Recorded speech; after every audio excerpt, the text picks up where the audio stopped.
What's up, guys? I made a video earlier today on how to get all the little orange dots off of your paint, especially on white paint where it's very visible. I was talking in the video. I went through the video afterwards and realized there was so much background noise. It was kind of just annoying to listen to. So I'm going to do my best to do a voiceover now and explain everything that I explained in the video. And so if you see it kind of doesn't line up, I'm just doing a voiceover after the fact. Now in this video, I'm going to talk about these little orange dots, rusty looking dots that you see on your paint, especially if it's a white car. They show up very easily and they're very visible. They're on all paint colors. You just see it in the white paint because it's just very visible and you see everything in white paint. These little dots are little iron particles called Ferris metals, are also called industrial fallout. And what that is little pieces of iron and metal contaminants that go airborne as you're driving on the road. It can be from anything from when you brake, all the brake dust coming from your braking system. If you're near railroad tracks, all the rail dust, any iron particles or metal particles that are airborne, they're going to bond to your paint. It happens to every car. It's very visible on white paint, but it is removable. Just like any other contaminant that you're going to have on your paint, they're not going to do damage right away. But just like anything else, if you neglect it and it sits over time, the paint and any protection that you have on your paint isn't going to last as long as if your exterior of your vehicle is maintained. So these are just some things to consider removing. It's not going to do damage immediately, but over time you'll see that any protection on your car or your clear coat just simply isn't going to last that long when it's just not taken care of. Now, what I'm about to bring in the frame right here is called an iron remover. It's a very powerful chemical. I put in a spray bottle. It's non-dilutable. You simply spray it directly onto the paint. You don't spray it on the glass. If it gets on, just wash it right off. You spray it onto the paint, and what that does is it safely and chemically lifts the iron particles that are bonded to the paint. It lifts them from the paint, so then you can safely wash the particles away without abrading the paint. Now, as I start to spray the chemical onto the paint, I'm going to bring you in a second and show you that almost immediately on this paint, because it has so many iron particles on it, it starts to turn purple. Now, this chemical, as you can see in the bottle, in the canister, it's orange, but when it reacts with the iron particles, it turns purple to show that it's starting to take effect. It's starting to pull the iron particles from the surface so then you can wash it away. So the more purple you see, the more contaminants that there are.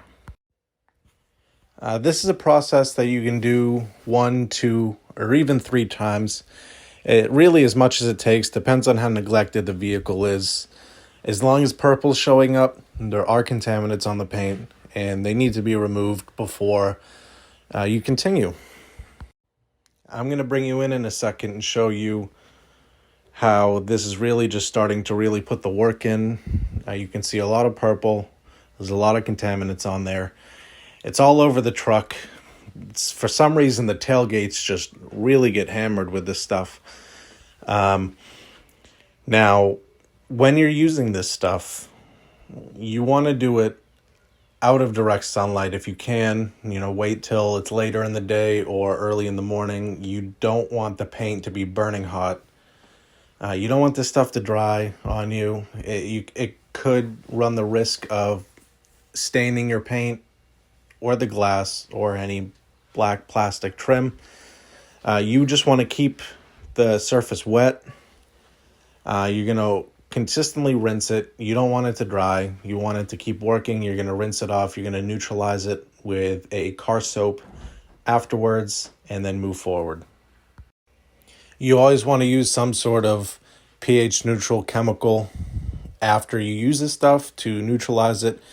Just wash it with a car soap. That's more than enough. You really just want to rinse it very well. You don't want it sitting and drying on the paint when you're done and you think it's all off. Just wash your car after with a car soap and you'll be more than good to move forward.